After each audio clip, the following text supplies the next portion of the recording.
Hello students, here is my new video about a new chapter, vector integration, line, surface and volume integral.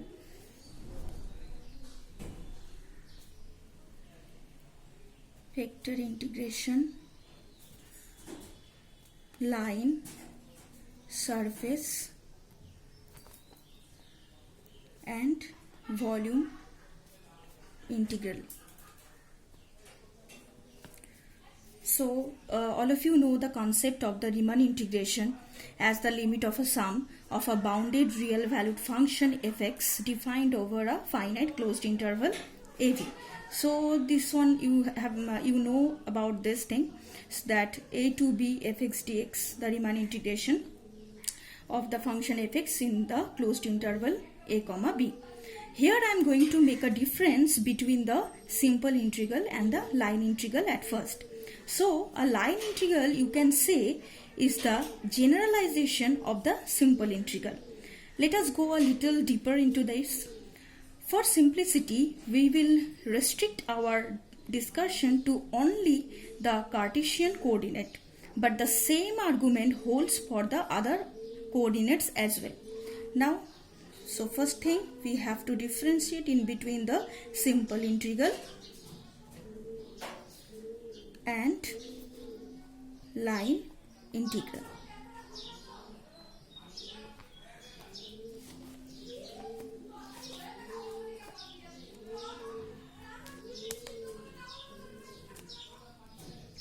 So a simple integral is evaluated along x and y axis. As you know, a simple integral you can evaluate along a particular axis, that is it can be x axis or it can be the y axis, like a to b fx dx denotes the integration of fx,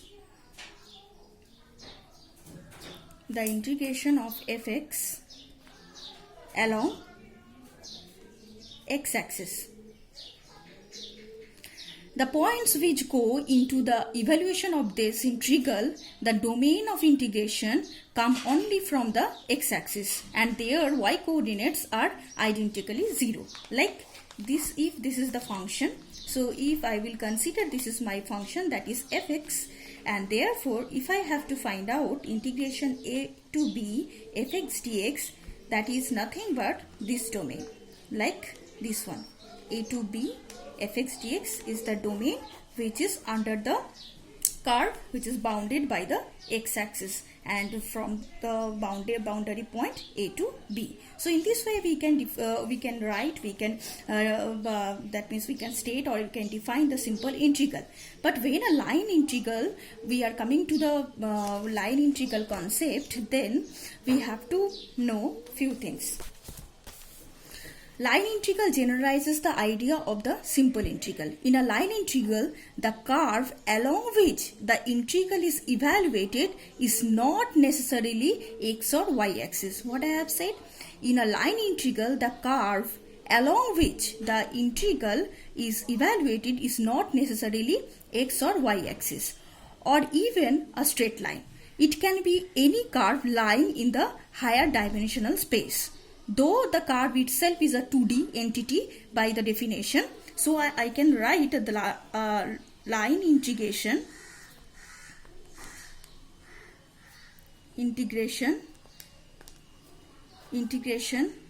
C f vector dot ds. And what is this? I can, if I go into the geometrical figure of this thing, then I will get this one. Like in a line integral, what is actually going to happen here?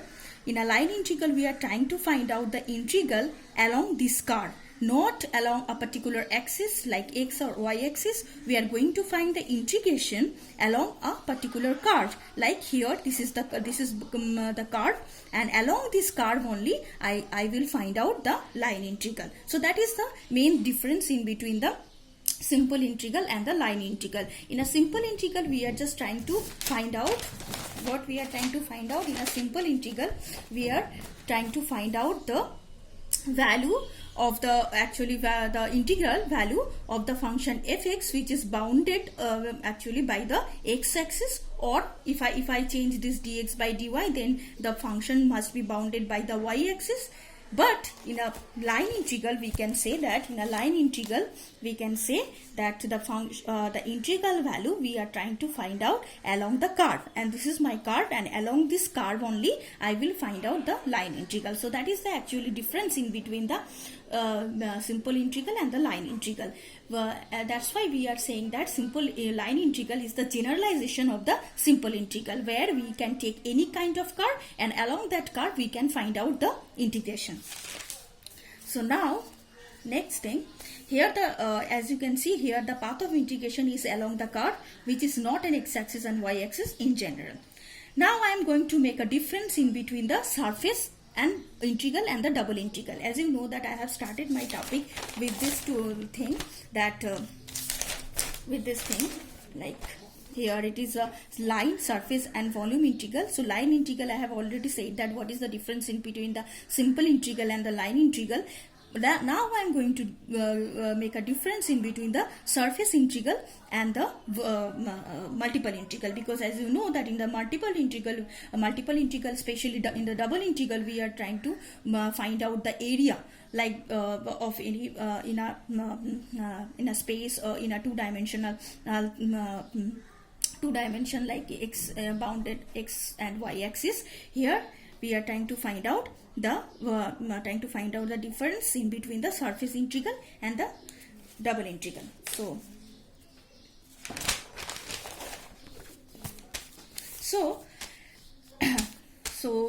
here surface integral versus double integral.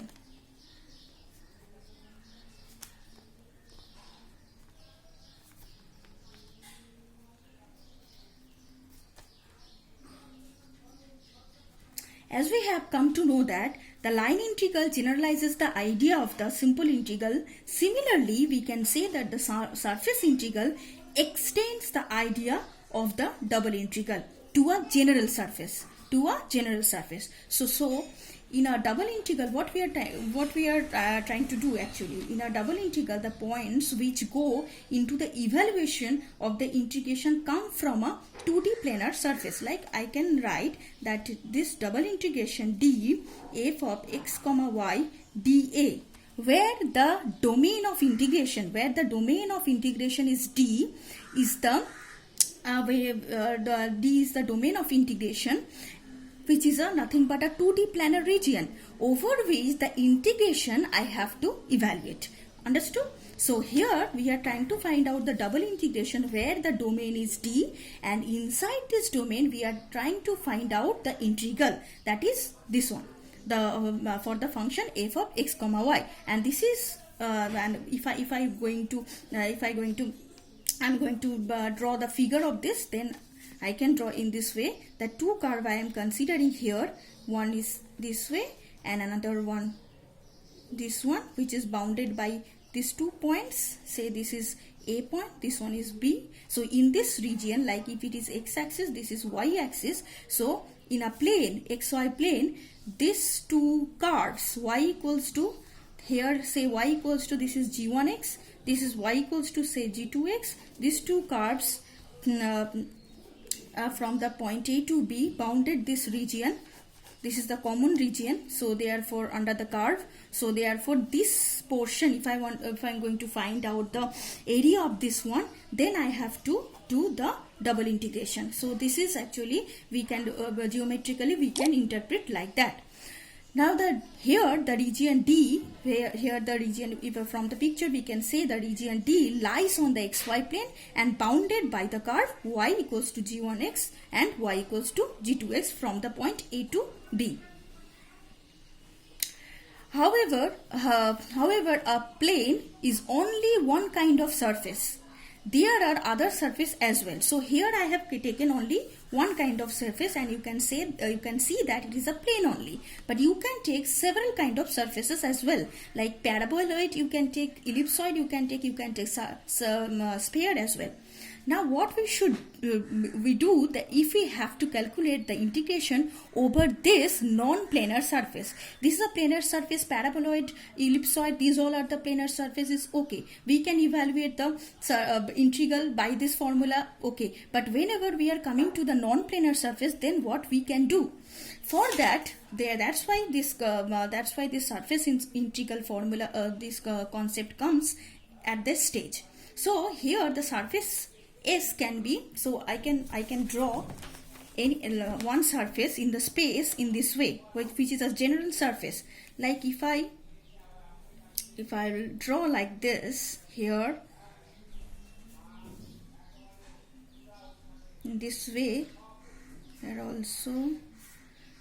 This is any surface which is in space, any surface. It is not actually situated on the xy plane, not on the yz. Here, if I consider this is x, this is y, this is z, so it is in the space only. This surface should be in the space. So I can draw in this way, so you could understand better this one.